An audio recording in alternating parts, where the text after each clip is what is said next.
if the standard option is standardized output that looks exactly the same, that it's the regurgitation of what other humans or machines have written before, then maybe, having individual flair, individual style will become rarer and even more appreciated than it is today.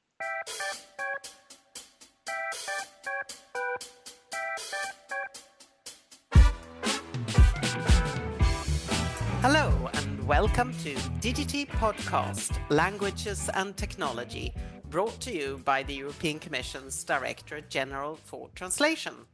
I'm Anna Holmén, and in this episode I will introduce you to a guest who has more than one string to her bow.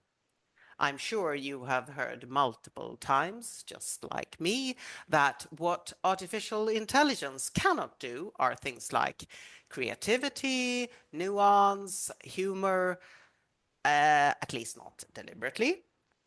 Our guest is a living example of how you can combine such creative human skills with language and turn it into a profession. Welcome, Claudia Benetello. Hi, Anna. Thank you for having me. Claudia has been an online speaker at the Translating Europe Forum talking about transcreation, and that's what we are going to talk about today as well. But first, Claudia, as I ask all our guests on the podcast, could you tell us about your language journey? I suppose it all started with music. I was a child and I would listen to music, to international music artists, and I wouldn't understand anything, obviously, but I really liked how the words sounded, how the English language in particular sounded. But it was only until a few years later, when I studied English at high school, that I really fell in love with it. Also because of traveling. Part of my family lives in Canada. So when we first went to visit them, it felt amazing to me, like visiting foreign countries, being able to speak with other people using the English language, and then later on German and French as well. It felt unbelievable to me. And so to set the scene for today's conversation, let's start with a bit of terminology.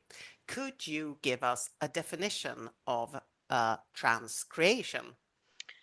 Transcreation is a hybrid practice and service halfway between translation and copywriting. So the creation in transcreation, in my opinion, stands for copywriting.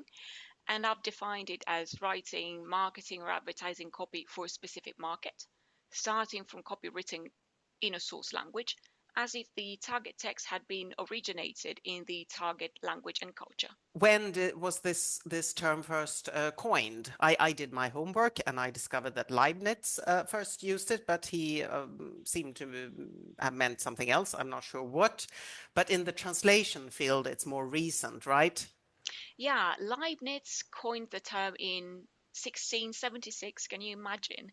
When discussing motion, he used this term the German term Transcreation, to identify a certain type of leap that is essential to motion. But when it comes to translation studies, it was first used in 1957 by Purushottam Lal, an Indian poet and scholar, who used the term to refer to his Sanskrit to English rendition of Indian drama. Now, he did not provide a definition of transcreation, but of course he used it in the context of literary translation. And he explained his approach, and he said that the thing to do is to attempt to preserve not the Sanskrit language, but the Hindu tradition which it enshrines. So I think we can infer from that in his opinion, transcreation was meant to capture the spirit of the text and recreate it in a different language to engage the reader. Okay, and that brings us immediately to the million-dollar question that I know you have encountered before, and I'm sure that we have listeners who are thinking this. So why do you need a special term? Doesn't translation and transcreation more or less cover the same things?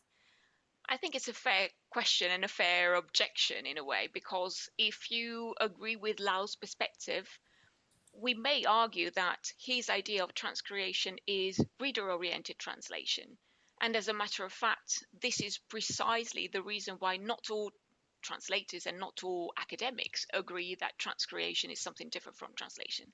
And even if you believe that transcreation means massive deviation from the source text, like if you say close to the original, it's a translation. If you move away from the original a lot, then it's a transcreation. If you adopt a functionalist perspective, then every translation in any domain must be fit for purpose. And one may argue that translators might as well manipulate the source text in order to produce a target text that performs its intended function. And the end result, regardless of what the difference, the distance, the deviation between source text and target text is still going to be called a translation. Now, as far as I'm concerned, I feel that when it comes to persuasive text, that's where it gets tricky, because conceptualizing transcreation within function oriented translation doesn't really explain the requirements of persuasive text. So, I, for example, use the term transcreation to refer to marketing and advertising text, so texts that have a persuasive function. And if you want to achieve maximum impact and appeal for the target audience, requires, on the one hand, understanding whether a close rendition of the source text will serve the brief, and on the other hand, it requires the ability to come up with something from scratch based on the brief if you feel that a close rendition of the text would fall flat in the target culture market and for the target audience. The latter case happens when you feel like a close rendition doesn't really land, doesn't really hit the mark, and you need to create something from scratch. What you end up doing is disregarding the source text, you just throw it away and you write from scratch based on the brief. But that's not really translation, is it? I argue that that practice is actually copywriting, and that's what copywriters do. Copywriters are trying to write persuasive text, marketing, advertising text, integrated campaigns based on a brief. And transcreation combines the two in terms of skill set, uh, drawing on both disciplines, and also workflow in terms of the process you take to come up with a target text that fulfills the brief rather than transpose or translates or renders the source text. Now, this is massively interesting, and I suppose it all depends on what the original is. Whether it can be a translation, or would you kind of more or less always go into transcreation? My take is that regardless of how much the target text is different from the source text, if it's a persuasive text, it's transcreation because it requires the ability to assess the impact of any rendition, whether close or whether literal, let's put it this way, or liberal, like free.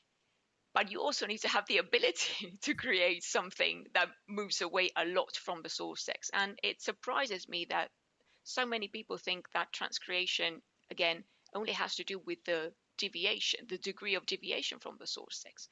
But there are notable examples of transcreation where the target text is exactly the same as the source text, but it's the approach that led to that decision that plays a role. Because again, the purpose is not to render, transpose, or translate the source text, but to fulfill a brief. And then it's up to the professional to decide which approach, more or less faithful, let's put it this way, serves the purpose.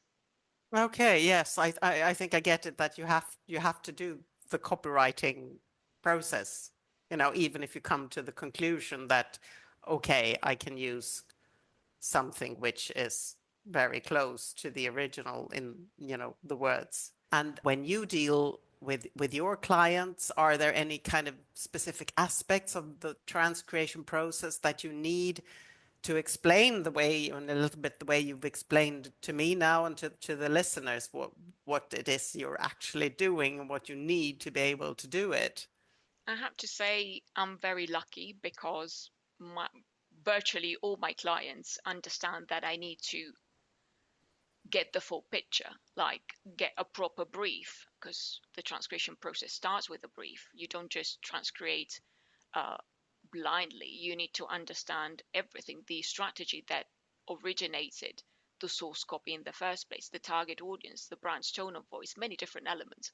So they're usually very happy to provide me with all the information I need to do my job. Okay, good. Well, I guess so. So, I mean, uh, there are lots of horror stories out there when these kind of things went wrong. I mean, just these extreme examples in marketing where something went really horribly wrong. Yeah, especially So, with brand names, I think that's one of the things that may cause the biggest problems, because if you, and this is also the typical example I make when I talk about my own transcription practice. If a client comes to me saying, Claudia, we shot this amazing, beautiful $1 million television commercial, transcreate the script, and the brand name sounds like a swear word in Italian, of course we have a problem, and I've got to flag it right away. So ideally, in the 9-step workflow that I propose, cultural insight is key, because that's the stage where you assess potential problems, cultural problems, or even sometimes marketing problems, like the strategy they've identified for the Italian market maybe um, will cause problems, and you flag them right away before you even attempt to transcreate written words. Right? You need to assimilate the brief, and you need to flag anything that could cause reputational damage to the brand. And sometimes, as I'm sure you're aware, this key step seems to have been missed, which then gave rise to hilarious situations, for want of a better word, but yeah, tragic situations, I would say. It may happen, although I have to say that also, so this was to explain cultural insight as part of a workflow. So you give me a brief with the text, I take a look, I flag anything that could cause problems, and then I move on to transcreating the script, or sorry, the copy, whatever it is. But a cultural consultation may also be requested as a standalone service. So before a company wants to launch a product onto the Italian market, a product, or even develop a whole campaign, they may want to make sure that the name or the strategy or anything they've come up with doesn't cause problems for the Italian audience, basically. So it is something the that the biggest brands do beforehand, these cultural checks when it comes to brand names, etc. and what brought you to this profession in the first place? It's not, I wouldn't say it's a profession, because I wear many different hats, and I tend to call myself an Italian communications all-rounder, because I offer different services within communication. So after 2 work experiences, one in a consulting firm and one in a the live music industry, I became a freelancer because I wanted to cater to the music industry, but in 3 different capacities. So as a music journalist, as a music publicist, and as a music translator. And you can already see that they're all intertwined, they're all interconnected, because as a journalist, I received press releases about music artists, about the music artists that I would then, for example, interview. As a publicist, I would write PR materials like press releases and bio notes from scratch, in Italian from scratch. And as a translator, I would translate music books like autobiographies, for example, but also, again, press releases, bio notes for artists, press kits. So these 2 elements were always there right from the start, the language component and the, let's say, the writing element. And over time, and with additional training, my activity evolved. So it was not just translating in writing, it was also interpreting, but interpreting mostly in a specific niche, which is, let's say, media interpreting for the music industry. So translating live at press conferences, roundtables, interviews. So the exact same situation that I was familiar with as a journalist in the first place. It then evolved, and it's not just writing, let's say, informative pieces or PR pieces, publicity pieces, but also full blown advertising campaigns, and not just campaigns from scratch, but also taking a global campaign or an international campaign written, in my case, either in English or in German, and making the Italian version of it. And for someone who's listening and realizes that this is the profession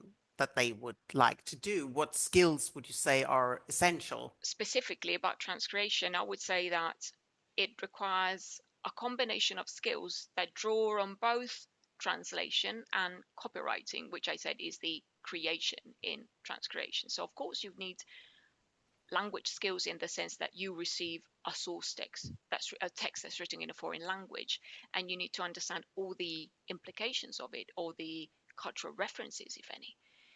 But you also need to have copywriting skills. Again, both to assess the impact of any rendition and to be able to come up with something from scratch based on the brief.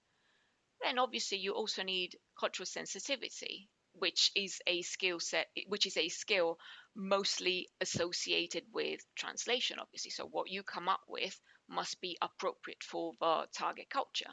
But you also need local market understanding, and by that I mean being familiar with the advertising landscape in the target market, because of course every brand speaks in a different way. Every brand has its own tone of voice, and surely you don't want a brand to speak like any other brand. You don't want to use the exact same wording or similar wording that's heavily used by someone else. So this is, and I'm going slightly off a tangent here, this is precisely the contrast you see between transcreation and translation, in the sense of translation memories and consistencies.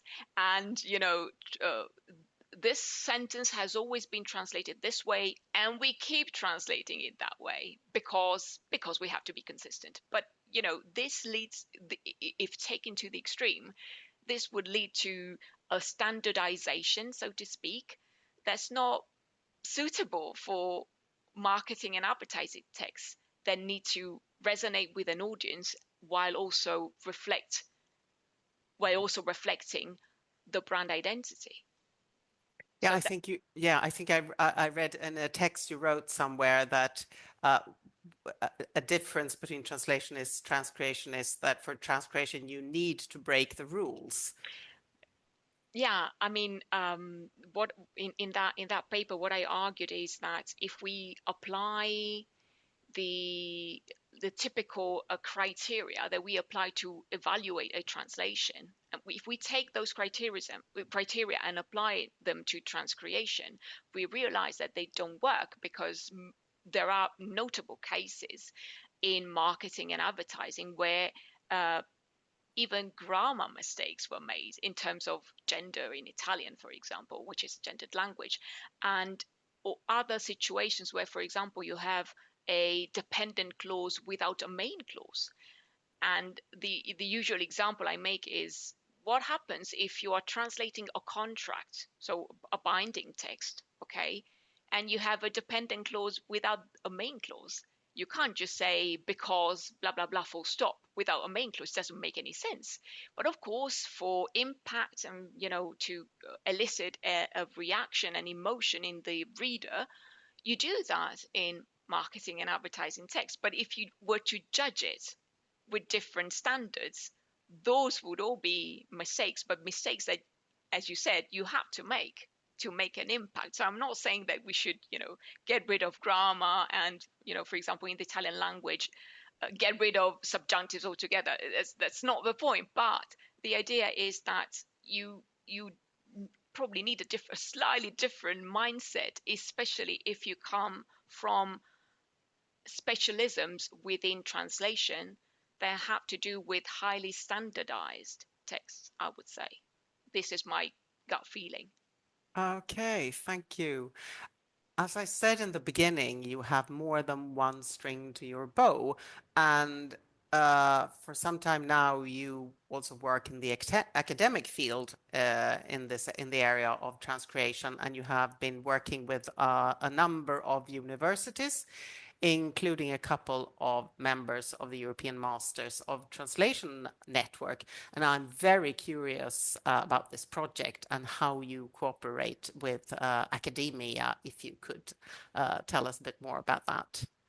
Okay, so basically, over time, based on my own experience as a transcription professional, I came to identifying 9 steps in an ideal transcription workflow, which I shared with you last year at the Newcomers Fair.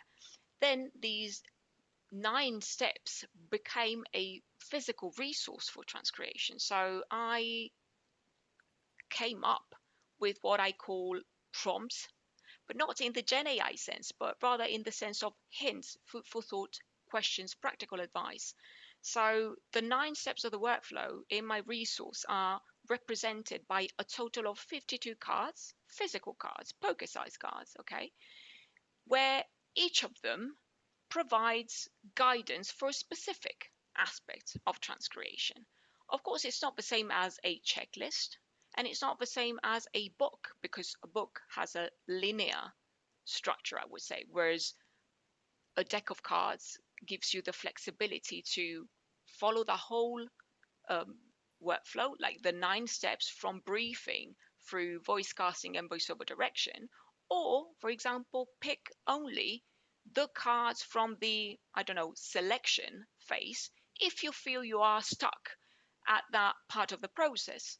So when I devised this tool, I was thinking, of course, I drew on my experience as a transcription expert, as a transcription professional, but also as a trainer, because I've also been a transcription trainer for 13 years now, mostly in CPD context, but also in university settings. And it was such a joy for me to see that not only practitioners found this tool useful, but also instructors, university instructors. So they adopted 6 university instructors across 4 European universities in Denmark, Italy, Spain, and Germany. And they decided to spontaneously adopt the resource and use it with their students. Basically, students were asked to perform transcreation using the tool or using some of the guidance offered by the tool, and were assessed on that basis. And for me, as the creator of the resource, I had imagined different ways in which it could be used, but the results of the implementation study I conducted really surprised me, because basically all professors skipped at least one step of the workflow. But there was one notable non-linear implementation where Professor Angelo at TH Köln decided to assign cards from the deck at random across the semester, building lectures and activities around that.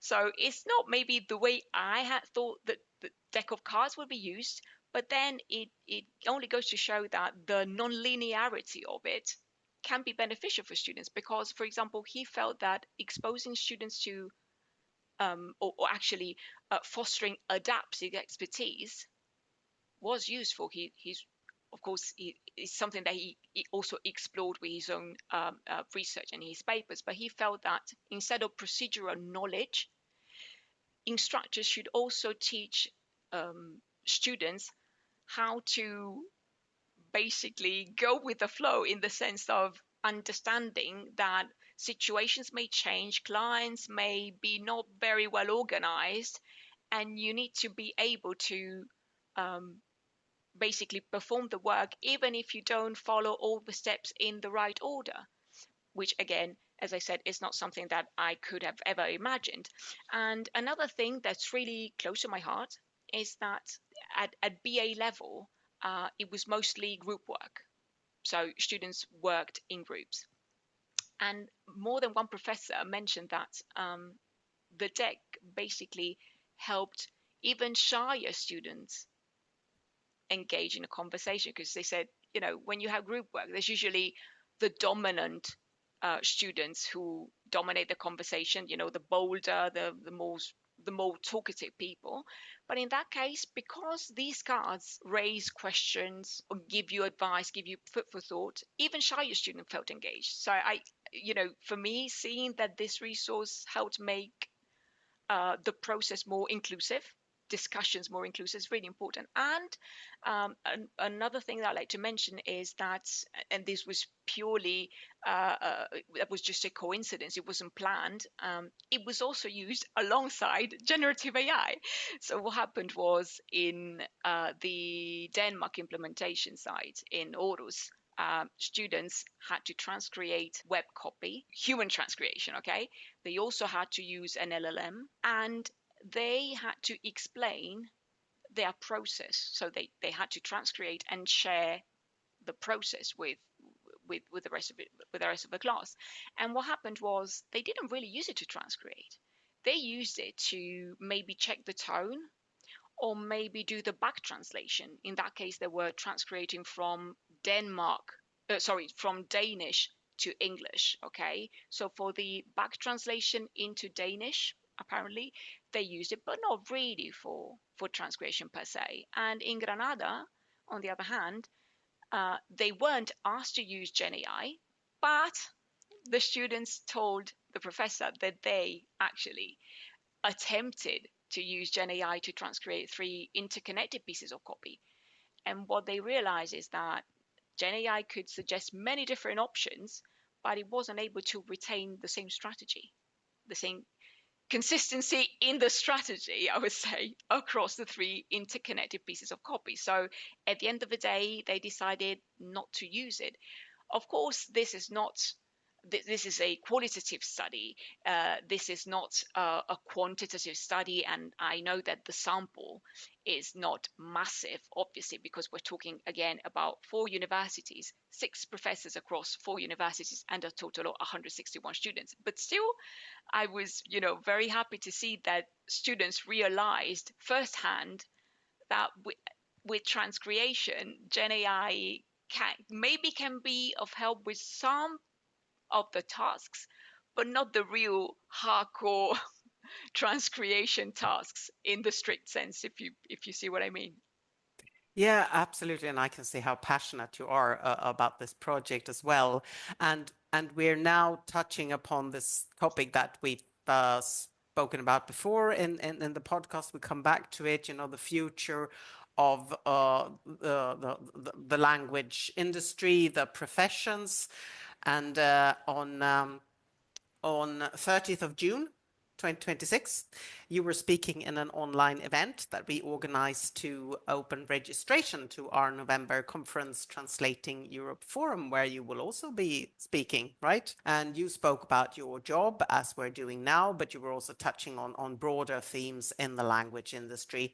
And I would just like to zoom in on a poll question we asked the audience, namely whether translators should start using another job title, like, for example, language consultants, cross-cultural communicator, intercultural communication expert, language specialists. I think there were 10 options that we gave in the end.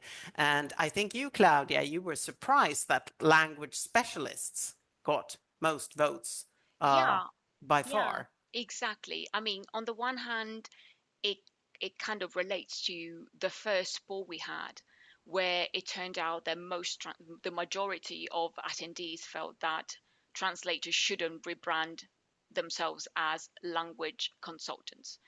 Um, but it surprised me because at least in my own little bubble, what I see is that many translators are using, uh, let's say, job titles or definitions, so to speak, that have the cross-cultural element in it, intercultural or cross-cultural something. So I was expecting more people to pick those labels, so to speak, as opposed to language specialists. But again, language specialist is not too, let's say, different from language consultants. So it seems to me that in general, they would say between language consultants and translator.